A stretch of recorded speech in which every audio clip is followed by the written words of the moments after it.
It is 6:54 a.m. in Starbase, Texas, a gorgeous sunrise, and Starship is targeting liftoff in just 30 minutes and 18 seconds from now at 7:25 a.m. Central Time. As you can see, it is a beautiful day in South Texas for the 5th flight test of Starship. Good morning, Star people. I'm Kate Tice. And I'm Jesse Anderson, and we are joining you live from SpaceX Hawthorne with a great big crowd here this morning. It's been roughly 4 months since our last Starship flight, and we've got a big morning ahead of us. Flight 5 has a few primary objectives and one big first. We may be attempting to catch the Super Heavy booster. The teams at Starbase have been hard at work around the clock upgrading hardware across the entire tower with focus on the chopsticks, the 2 mechanical arms that will reach out and catch the returning booster. We're only going to attempt the catch if everything on the booster and tower checks out after launch, but either way, excitement is definitely guaranteed. Definitely. Today's Starship features a completely reworked heat shield with stronger tiles and a secondary layer, which is an extra layer of protection for the ship that will protect from any of the missing, that will help protect if there's any missing or damaged tiles. Now, not only did we replace the entire heat shield with our newest generation of stronger tiles for today's flight, we'll also be flying a handful of aluminum tiles that are there to help the team understand the thermodynamic environment during reentry. If you were with us for Flight 4, you'll know how hard those heat shield tiles worked during the ship's reentry. Did they ever? As you can see there, they worked incredibly hard. This big heat shield rework that we're talking about promises to increase the likelihood of Starship being better protected during controlled reentry as it heads towards its flip maneuver and landing burn for a soft splashdown on target in the Indian Ocean, just like we did in Flight 4. And we'll have to wait and see, keep your fingers crossed, but we may have some new views in store for you today as well. Right, like all test flights, we want to learn as much as possible, and views of Starship during all phases of flight help us to keep improving the vehicle for recovery and reuse. Now, thinking forward to when Starship is flying regularly, it will take the heaviest payloads to space, land humans on the moon again after more than half a century, and ultimately fly people further into space than ever before. And getting there will require us to rapidly iterate and fly often, which is why we're working so hard to scale operations at Starbase. Yeah, the faster that we learn now, the faster we can improve and evolve Starship to achieve reliable flights and rapid reusability. We've been designing this vehicle from day one to realize a vision of having an entire city of people on Mars, something we know will take launching millions of pounds of cargo and equipment into space spread across thousands of flights. This future will require many Starships that can fly again and again, and today's flight is a critical step on that path. So buckle up your seatbelts because here we go. The moon and Mars are not nearly as far in the future as you may think. In fact, we're planning to send Starships to Mars as soon as 2026. You might be familiar with the Starlink logo, and there you can see it on your screen. It's an iconic representation of the Mars Transfer Orbit, also called the Hohmann Transfer Orbit. This is how fundamental Mars is to SpaceX. This transfer window, or a time when the Earth and Mars are the closest to each other, opens every 26 months and is only open for about 2 to 3 months at a time for a vehicle with Starship's power. And it just so happens that the next Mars transfer window opens in 2 years towards the end of 2026. Yeah, lining up a launch to Mars is similar to how we launched to the International Space Station, where we time launches to match the station's orbit. If we didn't do this, we'd need more propellant and more time to get there. Exactly. So the first opportunity that we have to fly Starships to Mars, we plan on doing it. These first flights to Mars will be uncrewed and will test the reliability of landing intact. If those landings go well, the first crewed flights will follow soon after. So it's safe to say it's all happening, and flights like today's are what's going to get us there. Not only have we made several improvements to the Starship flying today based on what we've learned from our last flight, including extensive upgrades to Starship's hardware and software, we've also made improvements to the launch tower and catch mechanisms. And if you've noticed in some of the live views this morning, our teams have completed stacking the second launch tower, which will be coming online next year. Having 2 operational launch towers paired with ships and boosters rolling off the line in our new Star Factory will allow us to increase our flight cadence and test even more rapidly. And just a few miles away from the 2 towers, things are moving really fast at the heart of Starbase. Star Factory is rapidly coming online, with production teams already using the space as construction continues. The 1 million square foot Star Factory brings many parts of the manufacturing process under one roof for the first time, enabling moving as much system integration work as possible earlier in the build process, with the goal of eventually producing hundreds of Starships a year. That's crazy. It's such an impressive building.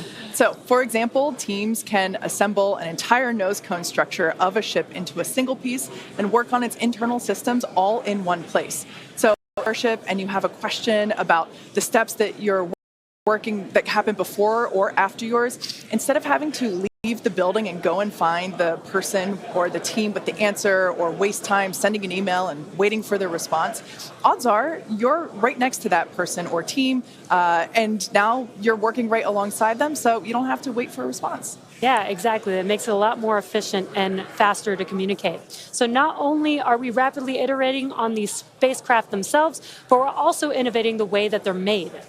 It's almost too much to keep up with.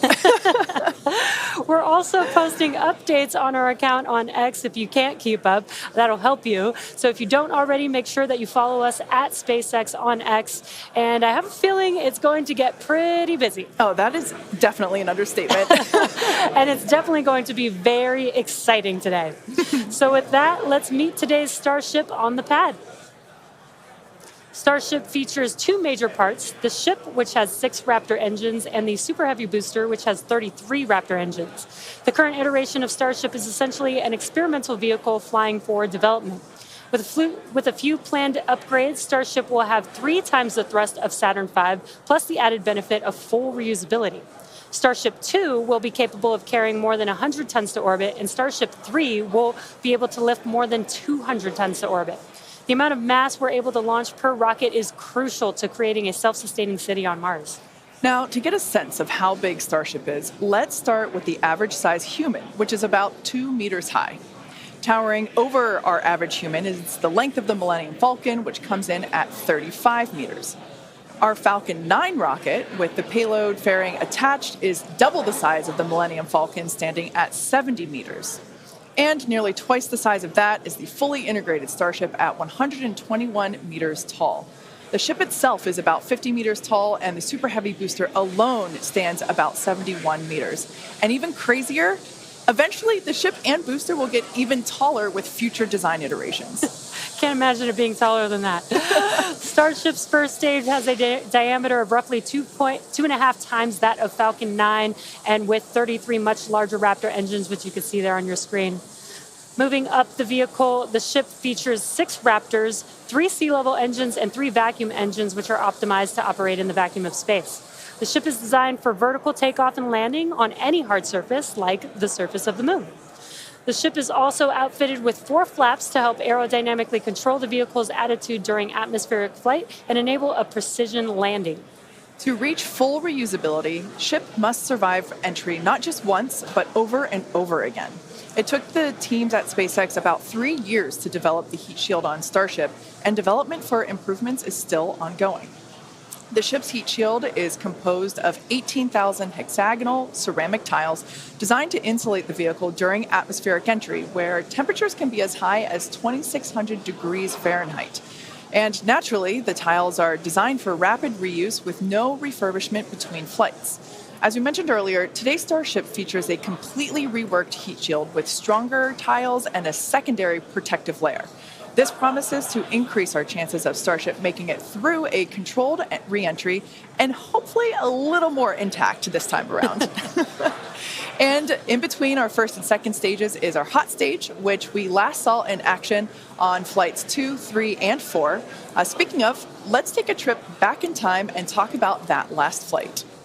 On June 6th, Starship successfully lifted off at 7:50 a.m. Central Time from Starbase, Texas, cleared the launch tower, and went on to accomplish several major milestones and firsts.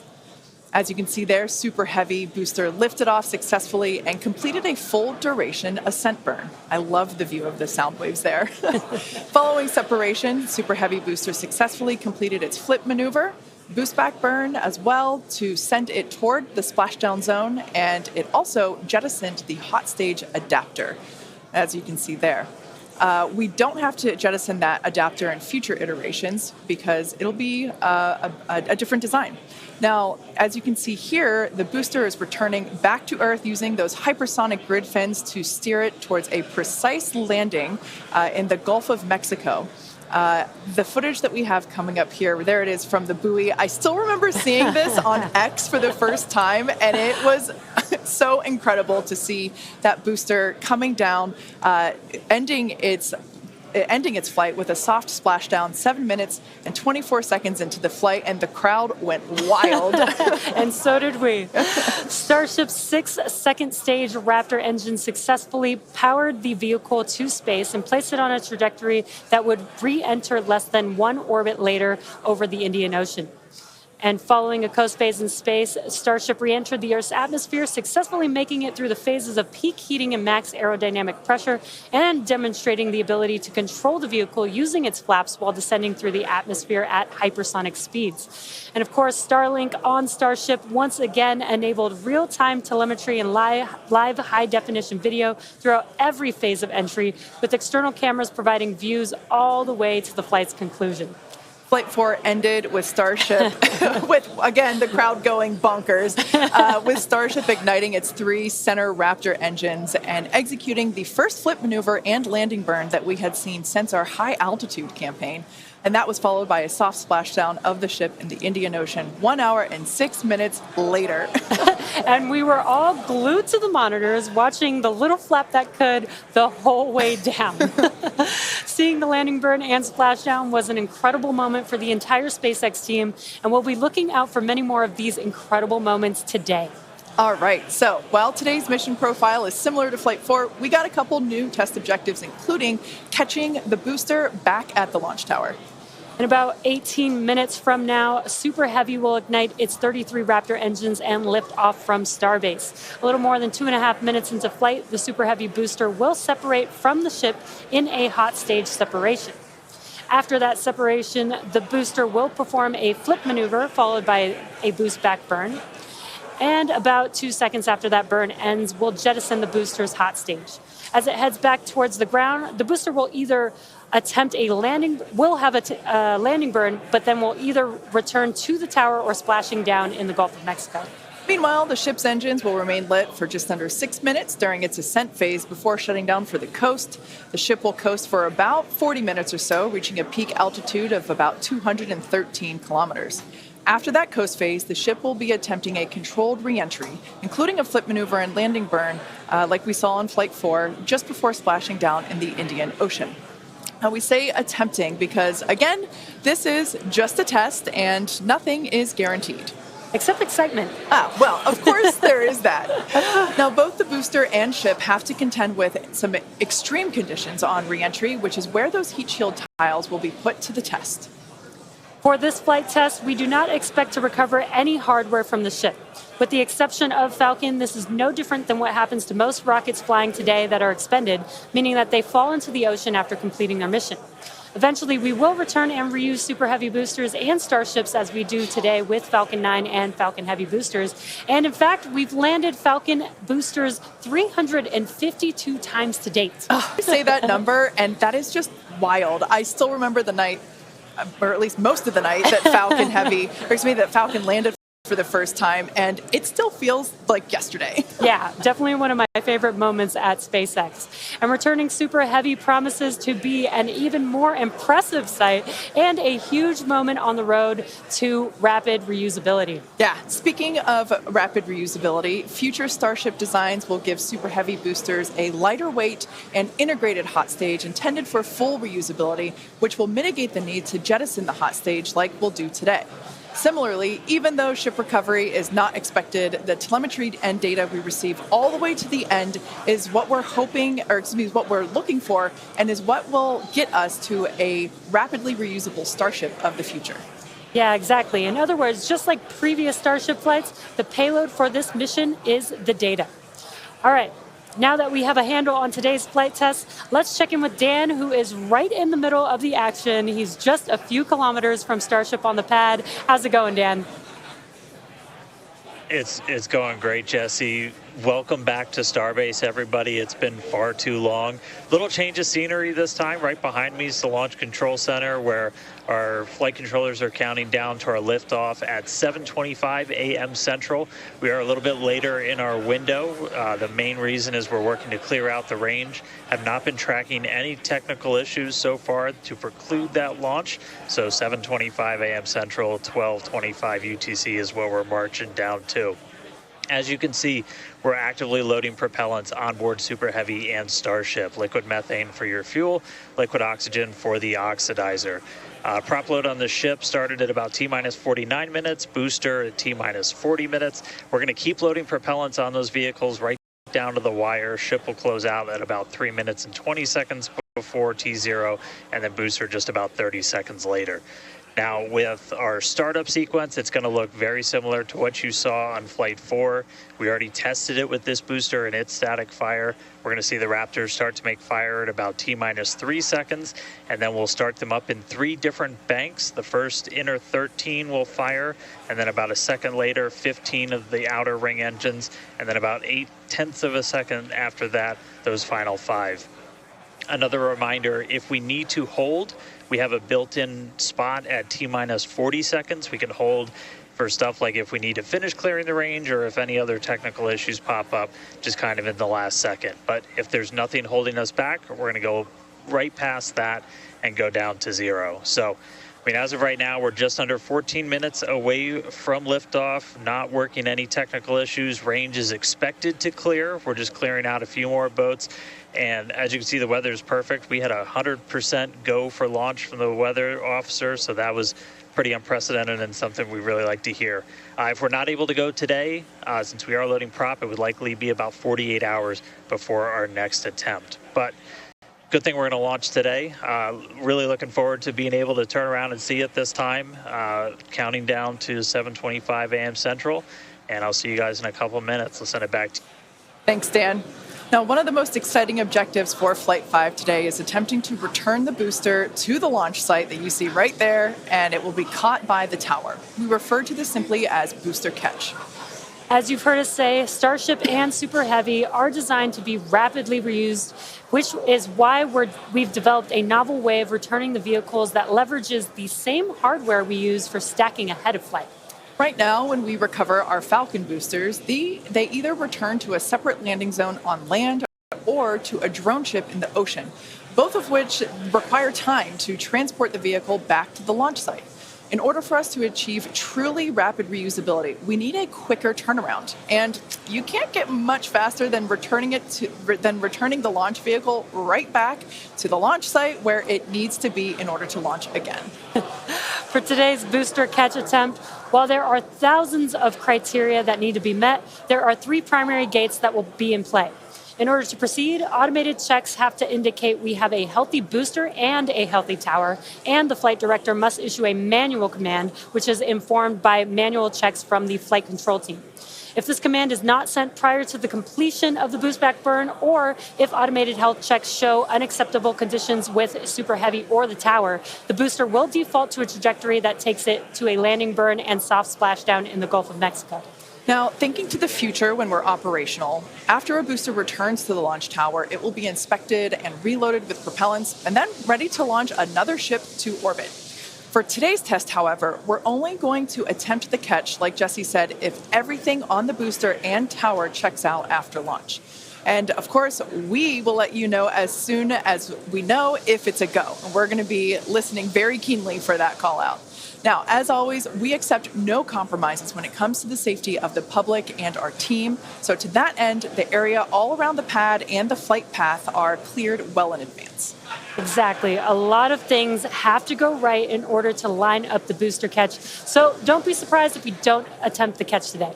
Either way, today's flight will generate data that will continue to inform our future flights and help us get to that operational cadence. Yeah. Oh, you can't forget what else it will generate. Are you thinking what I'm thinking? I mean, I was going to say a sonic boom. Oh, I was going to say excitement, but that's a really good reminder. Now, if we do make it to a catch attempt today, Super Heavy may generate a sonic boom upon its return. And that's basically a brief thunder-like noise that we hear when an aircraft or other object travels faster than the speed of sound. Anyone that has been in the area for a Falcon 9 land landing in Florida or California, or even some space shuttle landings, may have heard one of these. Generally, the only impact in those surrounding areas of a sonic boom is the brief noise, with variables like weather and distance impacting if or how the sonic boom is heard. Here's a brief look at how these sonic booms look and sound on Falcon. I know a lot of people will be excited when they hear the sonic boom. And these are going to provide quite a show because you're going to hear those sonic booms.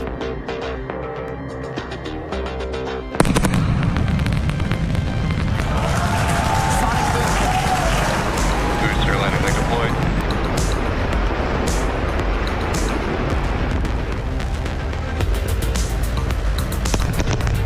That sonic boom is great for us. That thunderclap broke the sound barrier.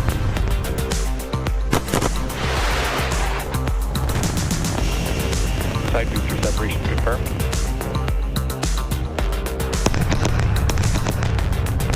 Just heard the two sonic booms here in the room. Booster landing confirmed.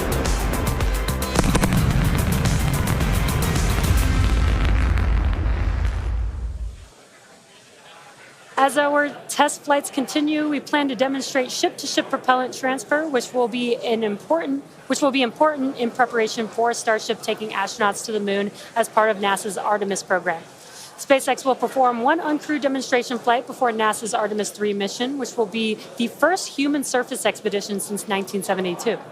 Also, in preparation for missions to the moon and Mars, we're gaining tons of knowledge from our human spaceflight missions, including free flyer flights like our recent commercial astronaut mission, Polaris Dawn. Polaris Dawn was the first of up to 3 missions in the Polaris program, which is demonstrating new technologies, conducting extensive research, and will culminate in a flight of Starship with humans on board. After nearly 5 days in orbit, Dragon and the 4-person Polaris Dawn crew safely splashed down on September 15th off the coast of Florida, completing the first human spaceflight mission of the Polaris program. The Polaris Dawn crew performed some incredible firsts during their mission. Dragon and the crew reached 1,408.1 kilometers, the highest Earth orbit ever flown, and the farthest humans have been from our planet since the Apollo program.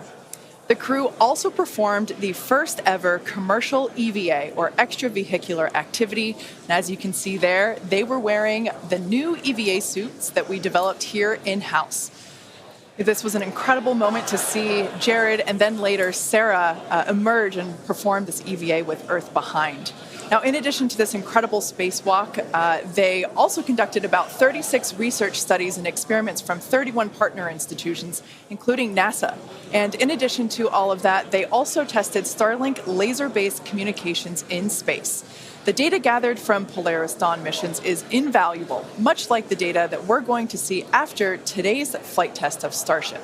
So we're coming down to T-minus about 7 minutes. Let's check in with Dan.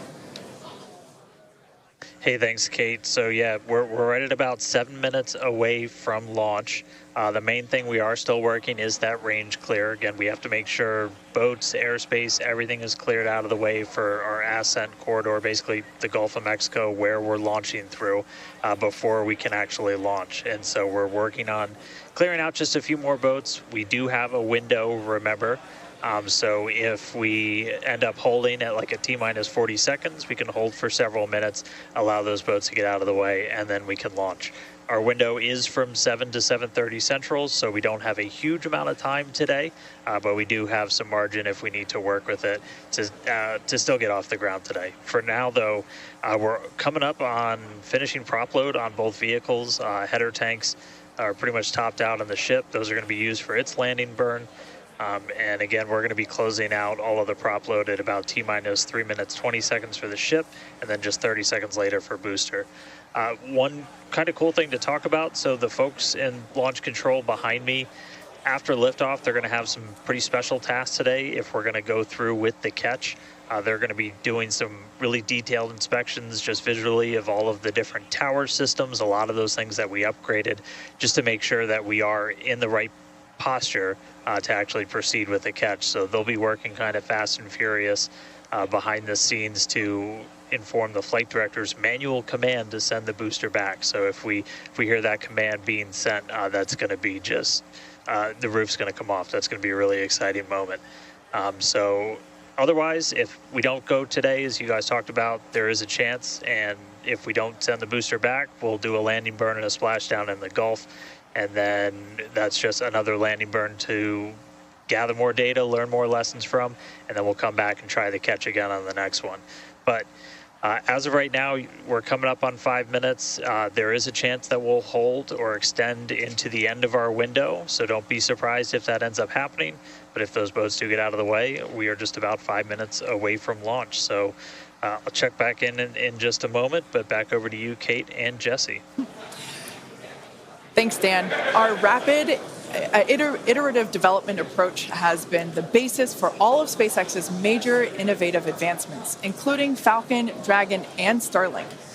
Today, we're testing hardware and systems, and we need to know how they perform under the most extreme conditions.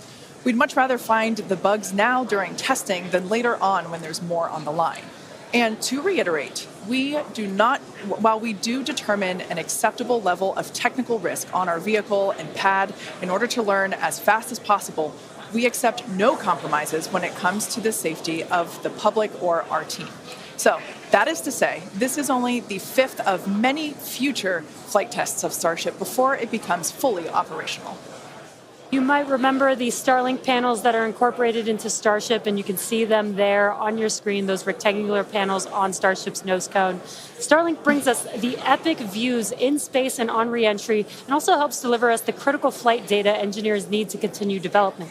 In addition to enabling our rapid iteration on Starship, Starlink is also enabling life-saving communication here on Earth. SpaceX is sending tens of thousands of Starlink kits in response to Hurricanes Helene and Milton, and providing free service through the end of the year to support recovery efforts. The Starlink team also worked with T-Mobile to activate our direct-to-cell satellites to provide basic texting on T-Mobile and emergency alerts for all phones and carriers of those in affected areas.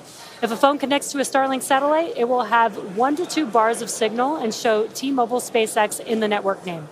SpaceX's direct-to-cell constellation has not been fully deployed, so these services are being delivered on a best effort basis. Starlink is enabling life-saving communication here on Earth and continues to help us push the limits in space. In the short term, by providing great views and real-time data on our next few flights, particularly through reentry, which historically is a blackout period for all communications.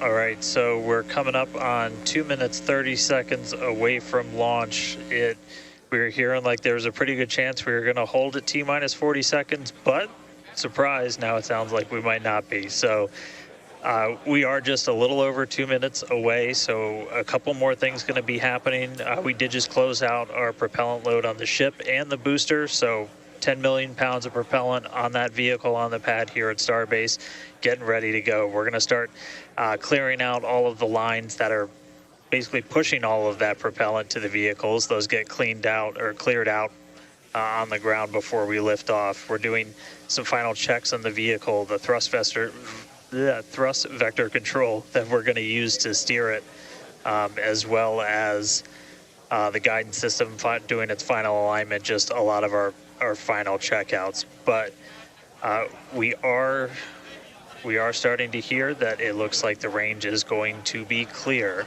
at our liftoff time of 7:25 a.m. Central, 12:25 UTC. So that puts us 1 minute, 20 seconds away from launch. Still not tracking any technical issues. That range clear is the only thing that's been potentially poking at our launch. So I'm going to start to quiet down. We'll hear our flight director for today, Tristan Pierce, give some of the final call-outs. As of right now, we are 1 minute away from liftoff.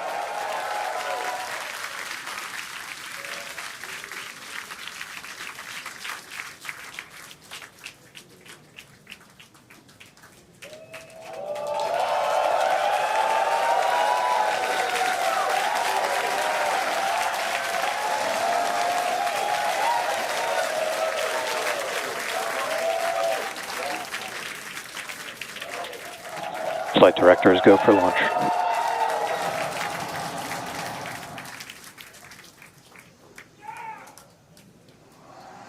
Best words you could possibly hear 20 seconds away from liftoff.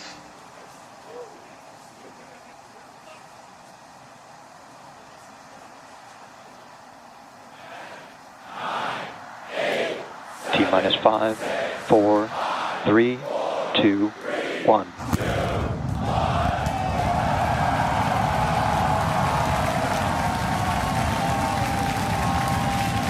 We have liftoff. Vehicles pitching downrange.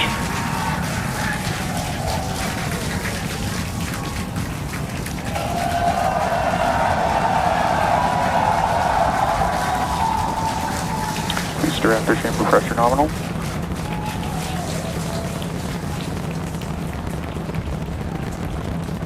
"30 seconds into the flight, the rumble's just starting to reach us here at launch control.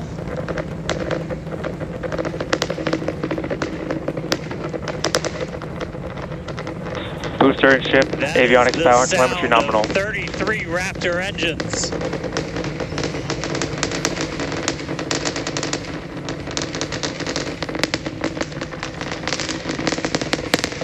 Max Q. Now pass through the maximum aerodynamic pressure, the most stress the vehicle's going to see on the way uphill.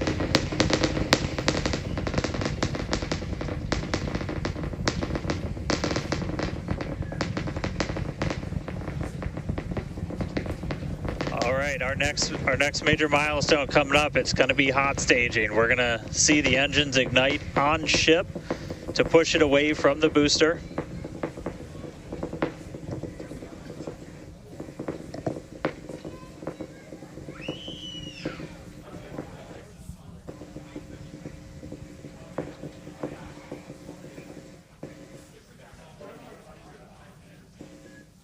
All right, so hot staging is going to be the next thing coming up. First, we're going to see the booster's engines start to shut down, all but 3. We're going to do what's called most engines cut off instead of main engine cut off, because 3 are going to keep going, and then we're going to see the engines on ship ignite.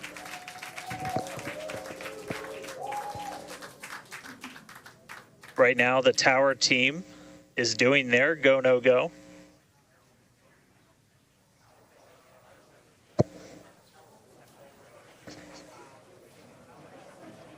And we might hear some really good words soon, too. All right.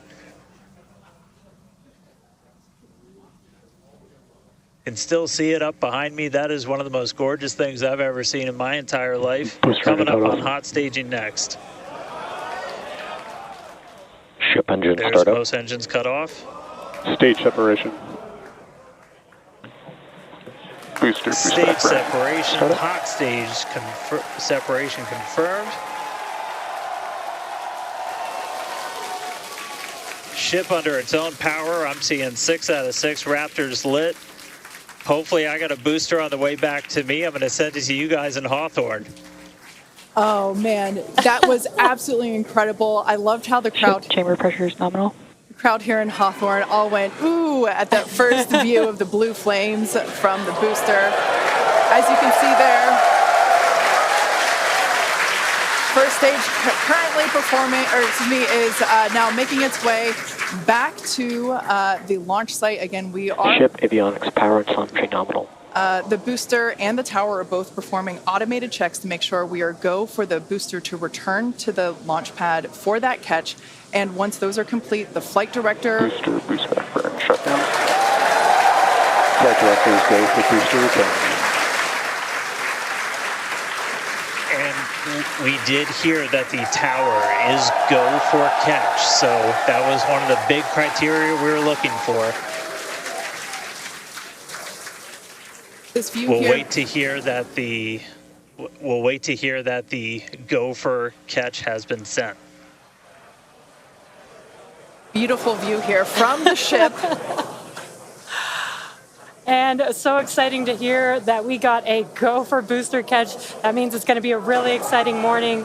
Again, the booster is making its way back towards now land in order to make that catch attempt in the tower. So incredible to see these views. You can see the ship on the right-hand side of your screen. All 6 Raptor engines are under full power. Once again, the booster is making its way back to the launch site. We are going to try and catch it using the chopsticks on the launch tower, the exact same tower that it just launched from just, 5 minutes ago. Yeah, and the booster. Starship on nominal Guys, trajectory. I can confirm the command was sent for the booster to come back. That is incredible. So I'm looking up right now. It's pretty much right overhead of us, and we can see it starting to come down. I can't wait for us to hear the sonic boom through Dan's mic. Right. That is going to be incredible. It was so cool to hear the liftoff. And so once again, a successful on-time liftoff of Starship Flight 5. The ship has separated from the booster. The booster is there on your screen. It is making its way back to the launch site. We are going to attempt the catch using the chopsticks. We did hear the confirmation that the command was sent to the tower. We are go for catch. And in order to... And guys, we should just be about 30 seconds away from our landing burn. It's going to happen in 3 phases. We're going to land 13 engines, burn off all of that velocity. Oh, we can see it coming down through the plume. Booster coming in hot for booster catch. We're going to ignite 13 of those Raptor engines, and this view is incredible right now. You can see how fast this vehicle is moving on the left-hand screen. Landing burn has 13 been engines. ignited. We're now down to 3 Raptor engines. We can see those chopsticks now in the air.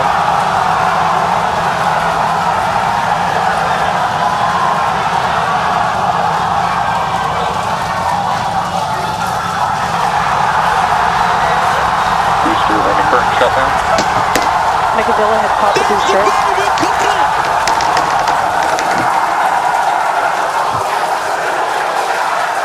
This is absolutely insane.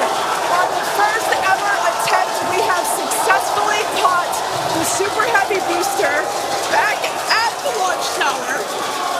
What an incredible view! Are you kidding me?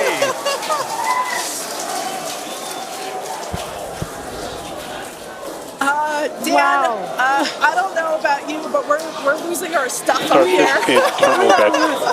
Guys, I'm sorry. Like, even in this day and age, what we just saw, that looked like magic.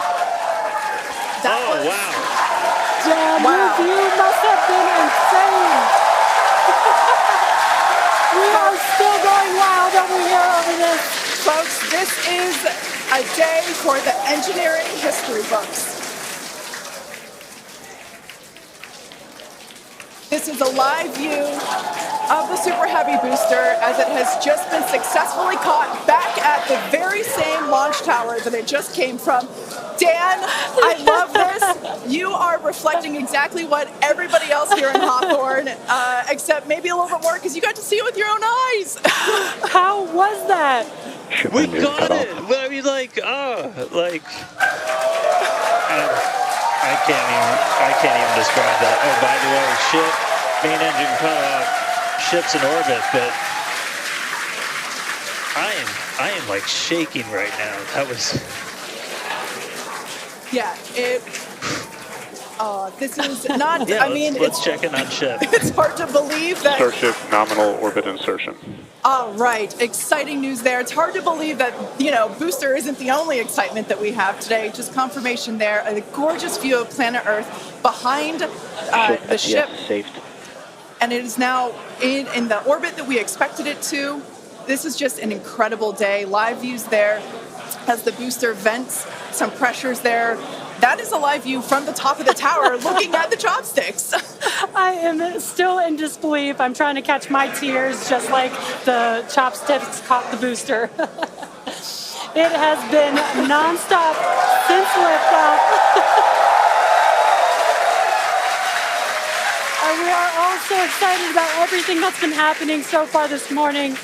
With the booster having completed its job for today, we are going to take a short break for the next 30 minutes. We'll return back at T plus 40 minutes while the ship continues to coast before re-entry. Oh, man. And as with previous flights, Starlink may actually enable us to talk with the ship through re-entry with no communication blackout. We, of course, are still testing Starlink during this phase of flight, so nothing is certain. But if we do have views, we'll be sure to bring those to you live. Views or no views, we'll see you back here at T plus 40 minutes for coverage of Starship's re-entry, flip maneuver, landing burn, and splashdown.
Welcome back to Starship's 5th flight test. It has been an exciting day so far.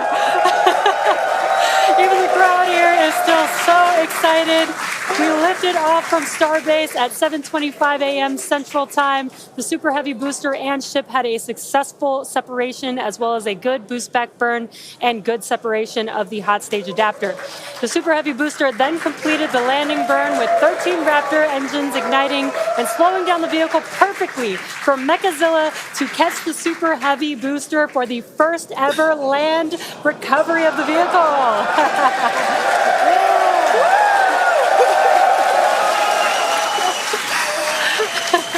Now, it is insane to think that we're not done yet. We still have, in about 48 minutes, the ship will re-enter. All the flaps that will today, not that could. The ship will re-enter the Earth's atmosphere. Now, as a reminder, one of the main goals of today's test flight is for the ship to make it through the extreme heat of re-entry and to do so in a controlled manner. We learned a lot about this phase during Flight 4 and, as a result, completely reworked the heat shield, but more on all that in just a minute. Now, reentry is typically a portion of flight where we don't have communications with the spacecraft because re-entering, it'll be re-entering at about 8 kilometers per second, or about 5 miles per second of roughly orbital velocity. Now, those speeds, the spacecraft moving through the atmosphere results in friction and creates a plasma field around the vehicle. We saw this in action on Flight 4 thanks to Starlink, and wow, it was breathtaking. The blanket of plasma ends up distorting communication frequencies, so it's not uncommon to experience brief blackouts in communication, but hopefully that's not the case today. And Kate, that's where Starlink has just kind of been just the unsung hero and the MVP of this test campaign. I mean, it's able to give us data, not just awesome video, but also data in real time as we're going through reentry. I mean, this is something that throughout the history of spaceflight just hasn't been possible. And this is an environment that is so unforgiving, so hard to model, so hard to understand. And for the first time ever, we're able to literally watch as it unfolds in real time, get that data in real time. And we're able, and it's great for us because we get to see something, we get to see the greatest light show on the planet or off the planet. But what it means for this program, we're able to learn tremendous amounts about our heat shield, our angle of attack, everything that we're doing as we're coming in through the atmosphere at hypersonic speeds. And it's, you can't just thank it enough. And also special shout out, you're gonna see some additional flap camera views. We've got a really amazing team of avionics, cameras, electronics, software people who made all that possible. And so hopefully they're going to give us an even better show on the way in today as we're coming in at about 5 times the speed of sound. Yeah, those flaps, Dan, that you see there, that's what's helping. Starship is in a good attitude for entry, approaching the entry interface. Some good call-outs there, preparing for re-entry for Starship. And again, that's what Dan was mentioning, those flaps on the vehicle. And if you've been watching us for the last few minutes, you could see that the flaps were rotating around and helping orient the vehicle as it prepares for the beginning of re-entry today. Yeah, exactly. Re-entry will be enabled by that heat shield that you see on the bottom half. That heat shield is made up of 18,000 hexagonal ceramic tiles, and they are designed to insulate the vehicle during atmospheric entry. At that point in time, temperatures can be as high as 26,000 degrees Fahrenheit or about 1,400 degrees Celsius. The design itself also permits for rapid reuse with no refurbishment between the flights. And fun fact that I think is just incredible in terms of scale, but the heat shield alone on the ship has a total mass of 10.5 tons, which is crazy because these things are really lightweight. They're made out of ceramic. We have a couple of them here. The one that I'm holding is used on flat surfaces, as let's see if we go that way, because as it's flat. The one that Jesse has is kind of more what you see there on the side. Yeah, exactly. And having these different shapes, the flat version and the curved version, allow us to cover a lot more of the surface area of the vehicle. Again, we need to protect every portion of it. So even those curved surfaces, and especially the hinge area, if you watched Flight 4, is really what we want to make sure that we protect. And yeah, Kate, these are very, very lightweight. But when you put 18,000 of them together, they add up to 10.5 tons, which is incredible. Now, we did mention earlier that the heat shield has been completely reworked. Starship has entered the atmosphere, remains on a nominal entry trajectory. We can start to see that plasma now starting to build up on the side. It's not quite full plasma yet, but we are starting to see that color indicate that the heat is building up on the heat shield.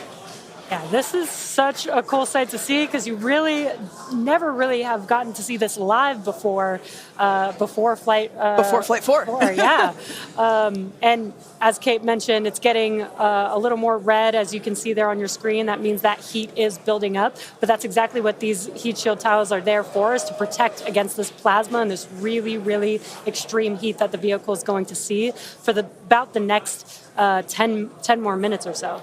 Yeah, so the ship will attempt to light the 3 center Raptor engines, and those are the engines that can gimbal or maneuver or point, and they do that to help flip the ship until the engines point down so that it can land using the Raptor's thrust in the ocean. So that will happen after we get through this re-entry period. Again, now starting to see, and we also might start to see the flaps actuate a little bit here as the vehicle controls its roll during re-entry. That was one of the main learning points from Flight 3, was the roll control didn't work quite as well as we wanted it to. We learned that we needed some redundancies, so we added more roll control thrusters, and we'll see those in action as well today, as that was a Flight 3 learning that worked better on Flight 4 and still enabling that same design today. Yeah. Starship has passed through 85 kilometers altitude. Flaps now have control of the vehicle. Great call out. As Kate mentioned, the flaps are controlling the attitude of the vehicle. And I love these views because it looks so calm. Everything is relative, right? So relative to this camera on the ship, it looks so calm. It's traveling extremely fast. You can see the speed on the bottom right-hand corner of your screen. Starship is designed to land on Mars where there are no runways or other humans to help out. So we also want rapid reusability. So we're doing propulsive landing instead of a more traditional means like parachutes. And so we will use the engines on this vehicle to help slow the vehicle down for a vertical landing. Yeah. Now, entry is going to basically happen in 5 phases. The first is low drag, that lasts for about 3 minutes. Next is high heating, and that beginning when heating increases above the heat rate breakup limit. That lasts for about 10 minutes. We then have high dynamic pressure.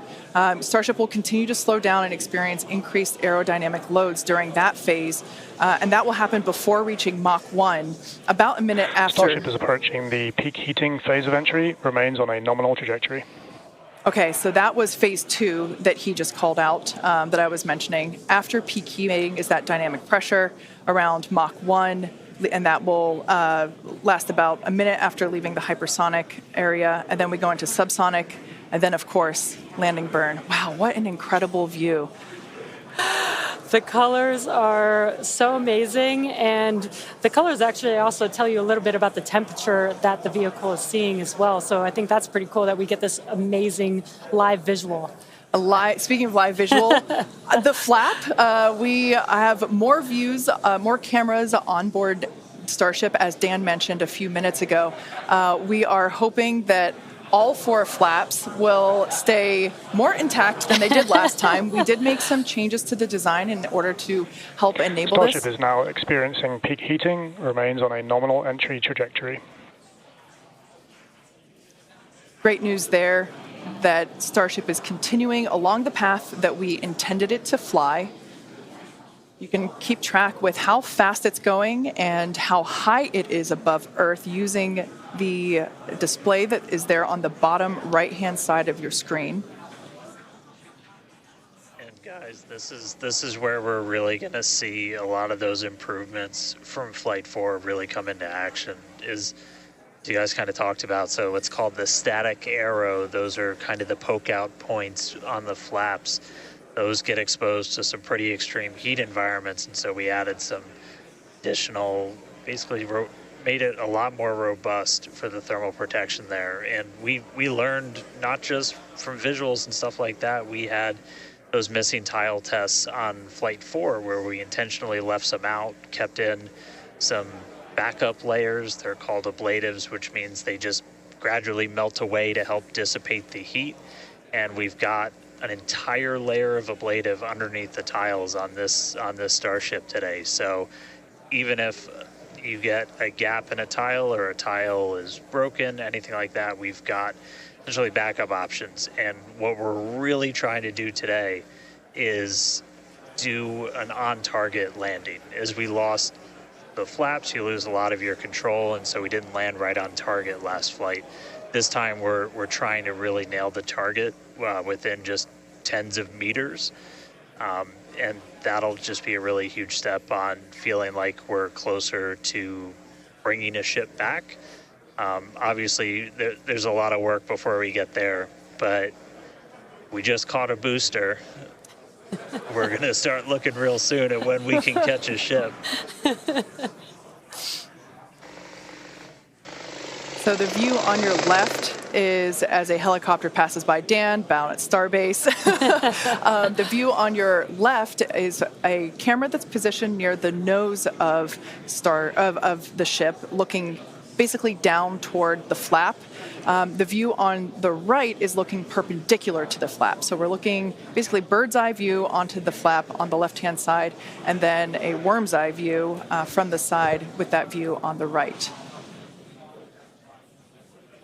Yeah, sorry about that, guys. Maverick just buzzed the tower. He might be coming back, so.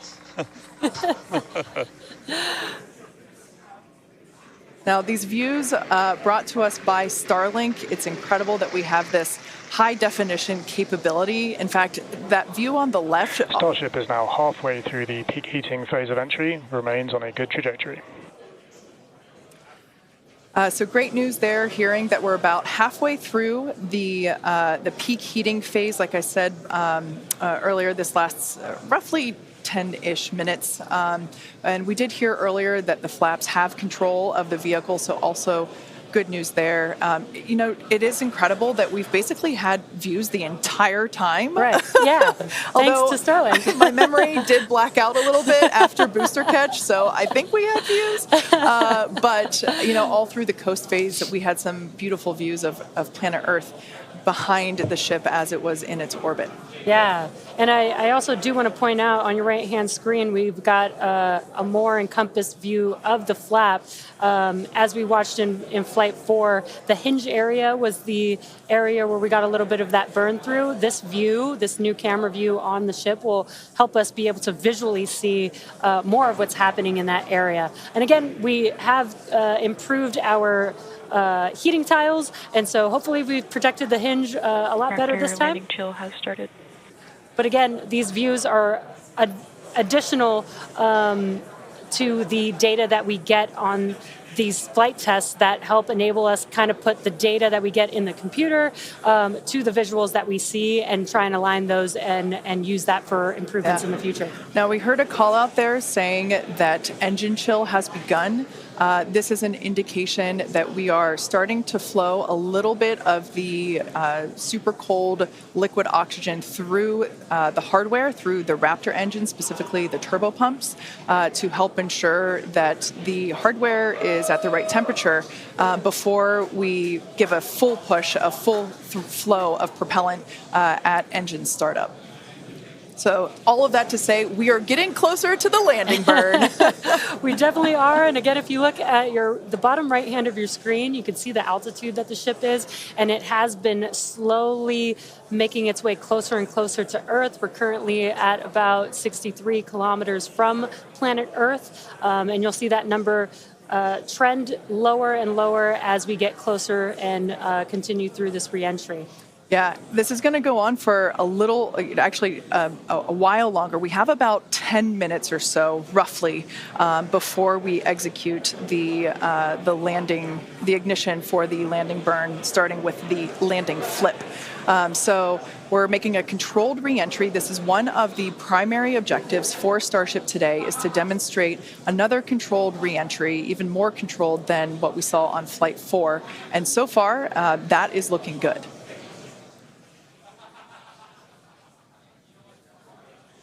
And then as we start to really get lower, we're going to start seeing the atmosphere's effects start to take place, and that's when we'll be dropping our speed down closer to the speed of sound. You'll see the flaps start to maneuver. We were able to do a landing burn on Flight 4, which kind of caught all of us off guard. It was pretty incredible after seeing the flaps survive through. And we're going to try and do another one on this flight today. We tweaked it a little bit, so we're going to try and splash down at a little bit of a gentler angle this time, instead of just kind of hit the water and fall over. And the goal with that is try and keep the ship intact, and then if we're able to then get some additional video of it, again, that's just more data. And everything we can see, everything we can get extra, like a couple extra seconds or minutes of data coming from the ship after Starship has splashdown. passed through the peak heating phase of flight, approaching maximum entry dynamic pressure. All right, we're through peak heating. Coming up is basically max Q part 2, where we're going to hit kind of that part of the curve where we're still moving really fast and the atmosphere is just dense enough that we're feeling the most pressure, but hopefully we're going to start feeling a little bit less heat now.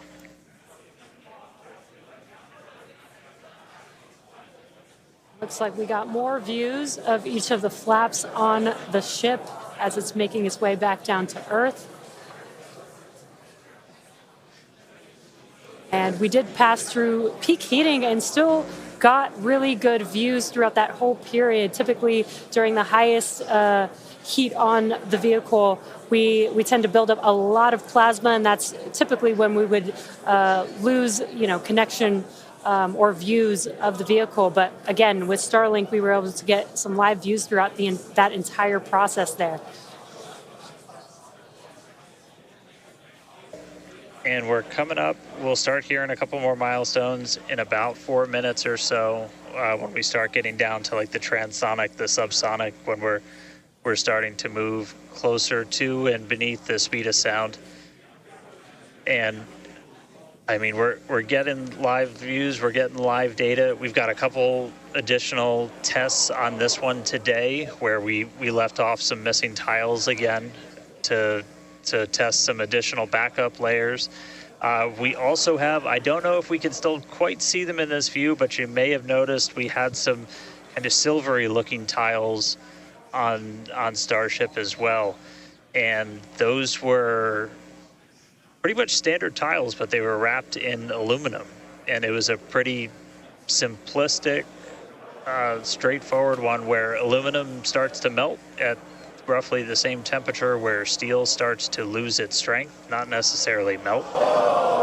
And so if we see stuff melting, we know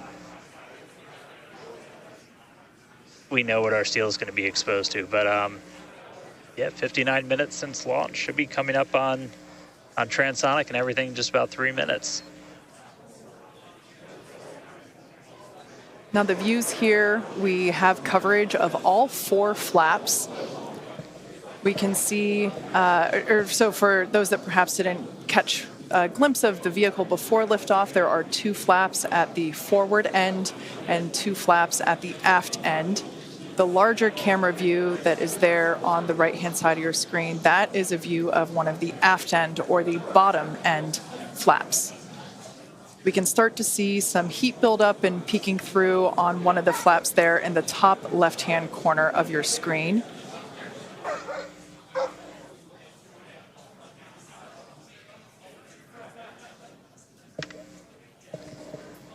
Once again, Starship now at T+1 hour and 9 seconds into its flight today, re-entering the Earth's atmosphere, currently about 45 kilometers above the surface of the Earth, now 44.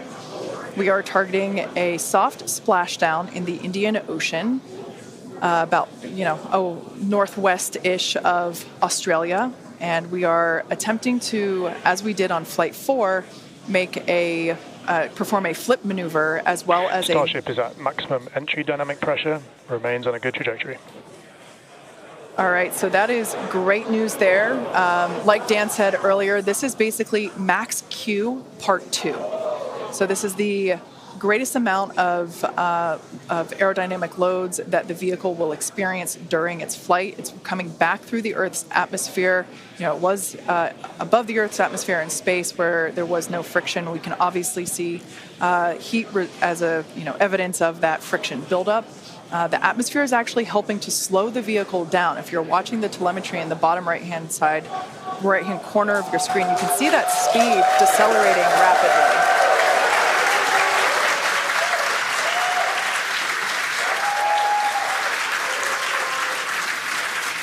Now, the 4 flaps on the ship help steer the vehicle, and one of the main objectives for the ship today is to demonstrate controlled re-entry during this phase of flight, this re-entry phase.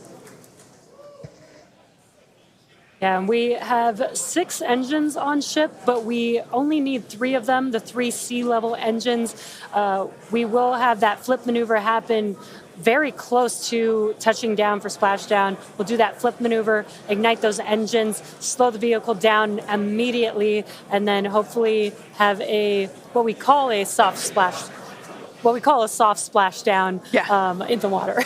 It's probably going to feel a little bit harder on the top of the surface of the water, but it'll look pretty gentle. Yeah, and like we said earlier, we hope to have some more views, even of that phase of the flight. So fingers crossed that we can we can bring those to you. We are hoping to splash down softer than we did last time on Flight 4. Right now, Starship continuing to make its descent back to planet Earth. Starship is at Mach 2, remains on a good trajectory. All right, great news there. That tells us that the vehicle is traveling twice the speed of sound. So we will then, the next call out that we'll hear is that it is, traveling about the speed of sound.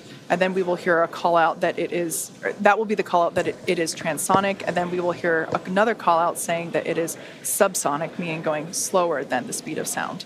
Starship is transonic. There it is. So at this point in time, we say transonic because certain parts of the vehicle, like the flap that you see on your screen, might be experiencing airflow faster than the speed of sound,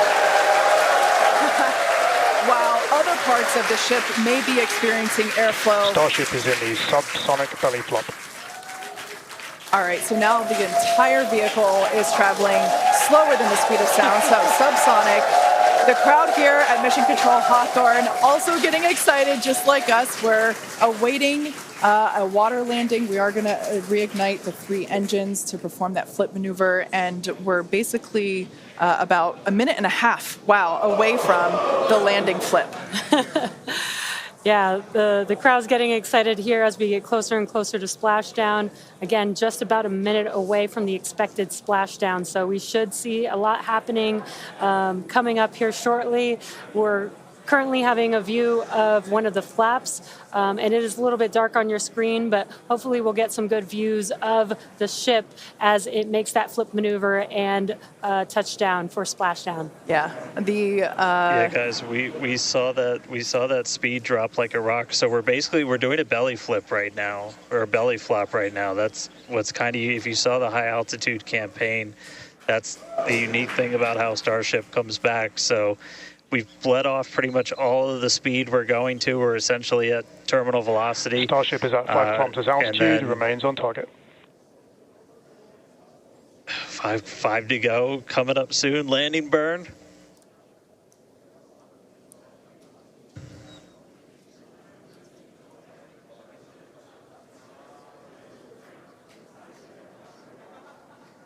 Two kilometers away. Starship is on target, approaching landing burn startup. So keep an eye on the bottom right-hand side of your screen as well. That will be the indicator when the Raptor engines ignite, if we are unable to see that illumination ourselves. Landing burn startup. What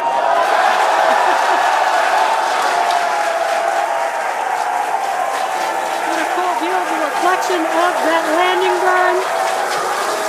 You can see the water just behind the ship.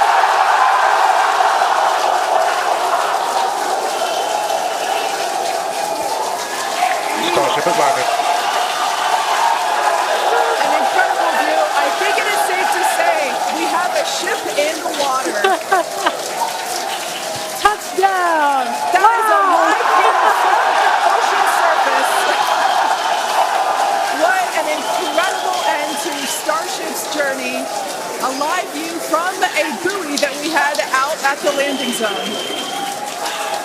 An incredible view of ship landing just about on target as they were calling out. That was amazing. And we were not intending to recover any of the ship's hardware, so that was the best ending that we could have hoped for.